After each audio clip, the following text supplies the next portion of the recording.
핀란드에서 기본소득 연구 실험을 했죠. 기본소득제의 효과를 알기 위해서 실험을 했는데 성공했죠. 실험 결과 잘 나왔어요. 근데 이 성공이라는 게 내용이 뭐냐, 이걸 이제 말씀드리고 싶은데요. 많이 오해하시는 게 핀란드 사람들한테 기본소득을 그냥 줬다, 그랬더니 사람들이 어떻게 변했다, 이런 실험인 줄 생각하시는 분들이 많으세요. 근데 기본소득을 그냥 준 게 아니고요. 아무나한테 준 게 아니고요. 장기 실업자들인데 실업부조를 평균 75만 원, 월 75만 원 받고 계신 분들 2,000명을 무작위로 추출해서 그분들에게 75만 원의 기본소득을 드렸습니다. 기본소득은 묻지도 따지지도 않을게요. 마음대로 쓰시고 마음대로 하세요.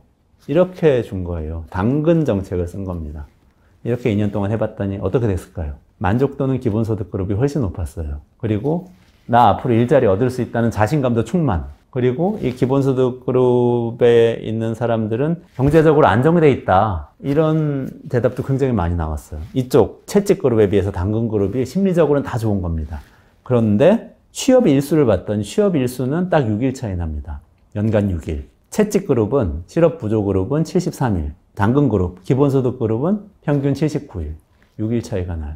6일 차이는 큰 게 아니에요. 라고 연구진이 결론을 내린 겁니다. 그렇지만 한 가지가 더 있어요. 여기서. 그러면 이 사람들 당근을 줬는데 교육훈련도 안 가도 되고 보고서 쓰고 입증해야 되는 그런 의무도 없으니까 시간이 좀 있는데 시간 어디에 썼냐? 이 기본소득 그룹이 훨씬 더 많이 자녀하고 시간을 많이 보냈다. 지역사회에 나가서 사람들하고 어울렸다.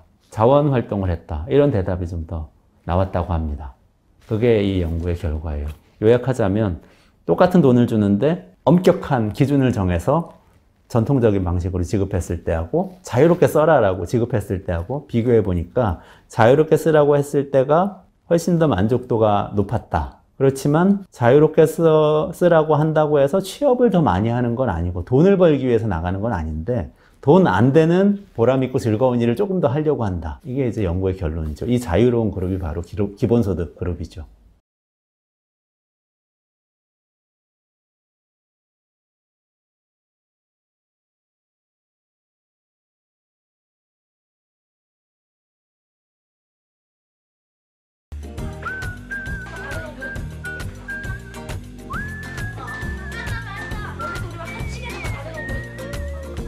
그게 뭐예요? 매장 쿠폰이요.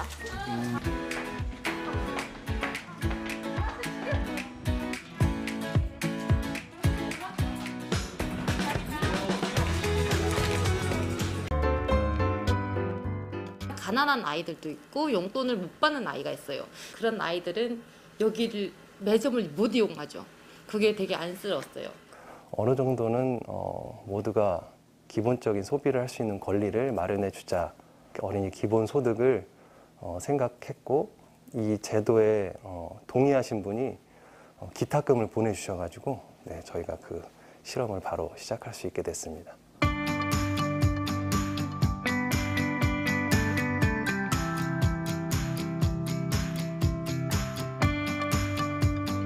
아무런 조건 없이 주어지고 그리고 정기성이 있고 그리고 현금처럼 쓸 수 있는.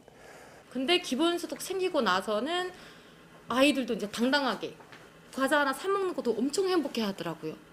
그게 되게 달라지고 거기서 되게 마음이 아팠는데 기쁘더라고요. 기본소득 시작한 다음에 설문조사를 2번 했었고요.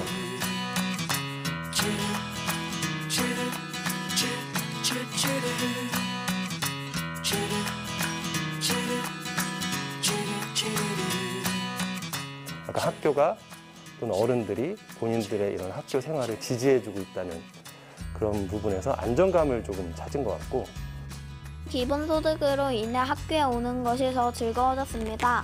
기본소득은 나뿐만이 아니라 다른 사람들도 더 행복해질 수 있었던 것 같습니다.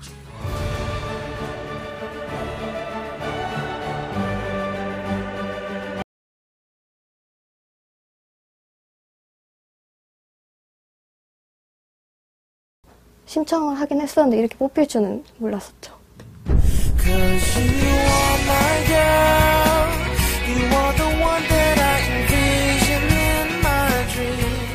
이렇게 기쁜 것도 있었는데 이게 제가 잘못함으로써 좀 뭐라 그래야 되지? 좀 안 좋은 모습이 보일 수도 있는 거잖아요. 그러니까 남들이 후원해준 돈인데 이걸로 막 제가 흥청망청 써버리면 이게 이거에 맞는, 의도에 맞는 그런 모습이 안 보일 수도 있으니까.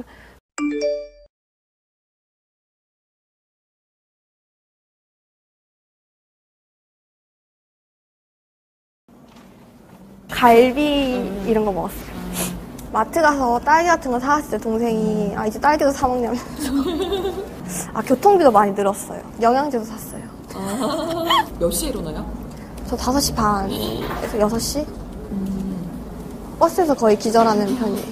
아니 퇴근 시간도 그럼 똑같이 밤에 네, 여전히 9시. 9시에 퇴근해요? 그럼 집에 오면 너무 시간이 늦겠는데? 집에 오면 몇 시예요? 한 11시에서 11시 반? 경제적 계층이 어디라고 생각하냐에 부모님은 7이라고 얘기했는데 네네. 본인은 4라고 네. 얘기했어요. 저는 친구들한테 얘기를 하지만 등골 브레이커였거든요. 에피소드라기보다는 친구들이 저한테 사람의 소비 패턴은 변하지 않는다고 있으면 있는 대로 쓴다면서. 친구들한테 한턱도 많이 냈다면서요? 근데 그냥 커피도 사주고 막 그랬던 거 아니에요? 그게 본인이 느끼기에 여유가 있어지면 친구들 만나는 횟수라든지 친구들 만나서 같이 할 수 있는 거리라든지 이런 게 많이 변하는 것 같아요. 어때요? 그렇긴 하죠. 왜냐하면 저는 이제 나이대도 있고 친구들도 뭐 직장인 이렇게 되다 보면 친구들이 뭐 하러 가자 했을 때도 취준생인 사람들한테는 부담이 엄청 많이 되는 부분인데 그런 부분이 조금 좀 줄어드는 그게 있죠. 어느새 네. 한 2달 정도밖에 안 남았어요. 맞아요. 네, 한 3분의 2 정도 지나간 것 같은데 앞으로 남은 2달 동안 좀 계획하고 있는 거 있으면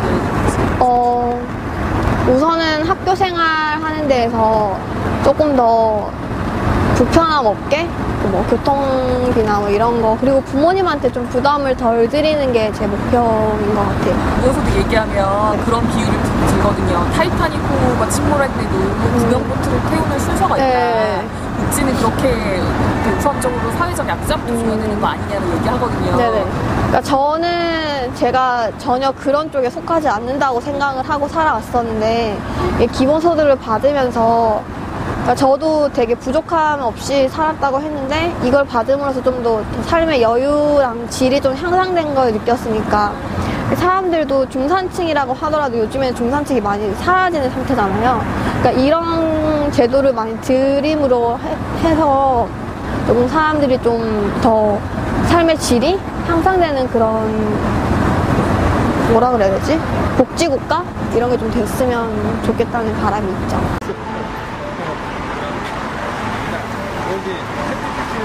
기본소득이라는 게 모든 국민들한테 다 주는 거잖아요. 근데 이제 이걸 뭐 필요 없게 생각하시는 분도 많을 것 같은데, 그러니까 우선 대부분의 국민들은 뭐라 그래야 되지?